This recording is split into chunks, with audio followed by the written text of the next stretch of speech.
Tola, Jimmy Iovine, Clive Davis, Jerry Heller. These are the crackers who the tape was bumping on your radio. You fucks with me, I fucks with you. Trill niggas already know. King Flip. Yo, look. This conversation today is going to be about being men. You understand me? And I come from I'm a true hip hop connoisseur. I feel like, hip hop was created during my lifetime, right at the beginning. I remember getting up in the morning, going to elementary school, and hip hop, the hip to the hip hop, you don't stop the rocket with bang bang. But all that was on the radio. We was like, when we get up in the morning, the first thing come on is the radio, and we getting our clothes together, and we listening to this hip hop, and it was a movement. You see what I'm saying? Hip hop was a movement. Like I said in the other video, it's freedom. A lot of people don't really understand when people like myself, I expected more out of hip hop, because hip hop to me was like the Underground Railroad to Harriet Tubman and the abolitionists back in slavery days. Hip hop was our way, was supposed to be, I felt, was our route to get out of living under the poverty line. And if you wasn't poor, it was about putting you in a position like you were really, really, really meant to be in. And this was our way at that currency. This was the way for black people that had this type of talent and this type of voice to really speak their minds and at the same time be compensated for it or recognized for it.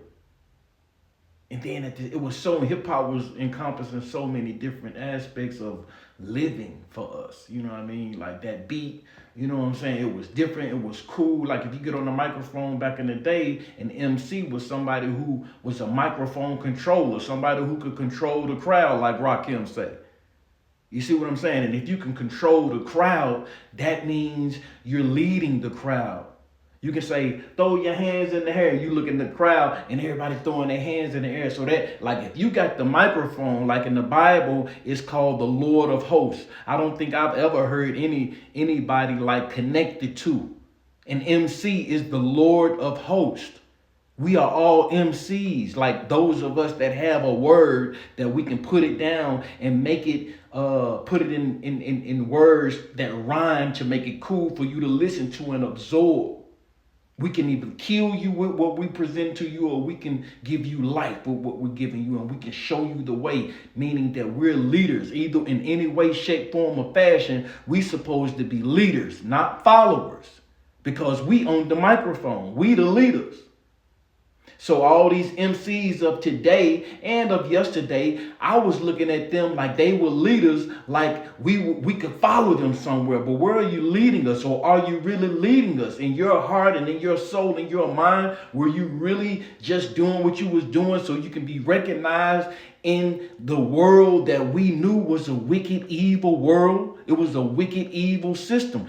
I don't have to break down the history of America for you to understand where I'm coming from. We knew back then that the situation we were in as Black Americans, it wasn't fair.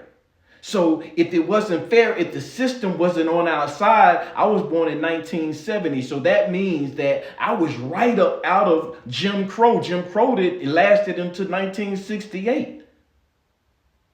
So what people got to understand is I look at hip hop like hip hop was the savior. Hip hop was the way to go. Little did I know that the very first group that hip hop, the very first groups that signed record deals, they sold hip hop out right there. See, hip hop forgot that we needed to be able to monetize what we were creating. We immediately went and signed it over to the powers that be, to the very powers that we knew were a part of that system that we knew was wicked. So when we signed over, because they had money or whatever, when we signed over to them, we signed our hearts, our minds, and our souls and our creativity over into the wickedness. That's why today is a result of that. We left out being sovereign, being independent. We should have kept on going until we figured out a way to monetize our creativity. Instead, you had cats that was looking at it to exploit it, that was dressed up like us. If you go back to those early black record execs, they were in with the corporate society that already existed. And if it already existed outside of hip hop, that means it was part of this wicked, unrighteous system. So in order for you to go and get in with them, and then you go into the hood and you say, look, Blaine, listen, we're going to get them and we're going to put them under contract. And then now it's all about money now. All of the creativity, the God-given creativity, the righteousness of this creation, the righteousness of it was sucked out of it at the beginning. So no wonder why you got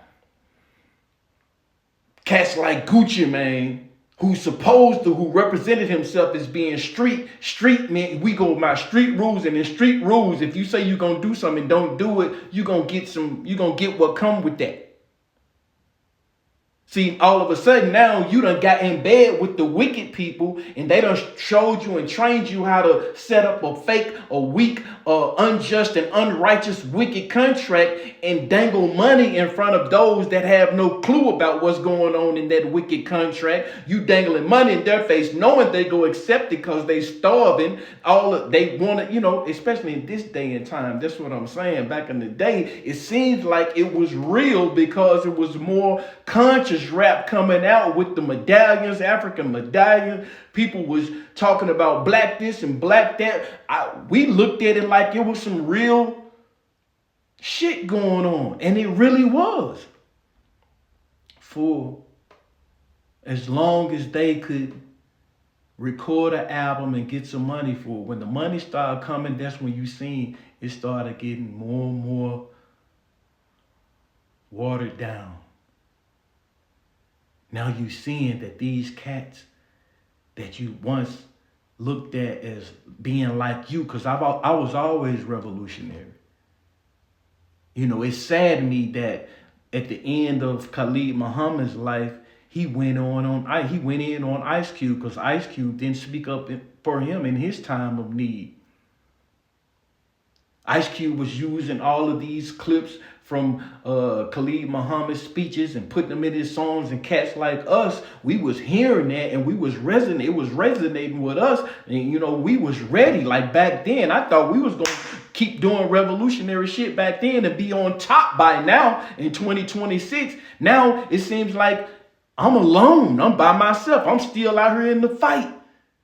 I'm still moving around against the wicked, unrighteous system. And it seems to me like, especially when I seen Method Man talking about the Hall of Fame, the Rock and Roll Hall of Fame, and he mad because New Edition didn't get inducted, looking like he about to cry, and that really means something to Method Man, the Rock and Roll Hall of Fame? Are you kidding me? Oscars and shit didn't even mean nothing to Marlon Brando, and he a white guy. He didn't care nothing about that shit. I thought hip-hop cats were men. I thought hip-hop cats really understood and knew that it was a wicked system in place to keep us down. I didn't know that hip-hop cats was trying to ingratiate themselves into the goddamn wickedness. I don't hear these cats talking about nothing. When them folks got Tupac out of it, it's like I thought all of the cats that was rapping any kind of positive message was like Tupac. That's why I guess Tupac's legend it carries on into this day, because he was the only one that was really real about that shit he was talking about. He was a little confused with that gangster mentality, but deep inside we all knew that Tupac was a revolutionary and meant that shit, and they knew he meant it. That's why they had to get him up out of there. I didn't know. I'm thinking like when Tupac gone, somebody else gonna step up in this place and continue this real shit that's going on, and we gonna end up on top, especially by 2026. But sadly, that's not what's happened. Cats from back, everybody is just in with the system. Everybody is Hollywood, and that's the way to go. I salute Pooh Shiesty and them, man. They kept it street.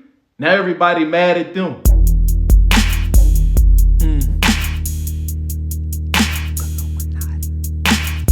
Y'all niggas better get ready. From the Illuminati, Bilderberg, Rothschild, Rockefeller, Thomas Mottola, Jimmy Iovine, Clive Davis, Jerry Heller. These are the crackers who the tape was bumping on your radio. You fucks with me, I fucks with you. Trill niggas already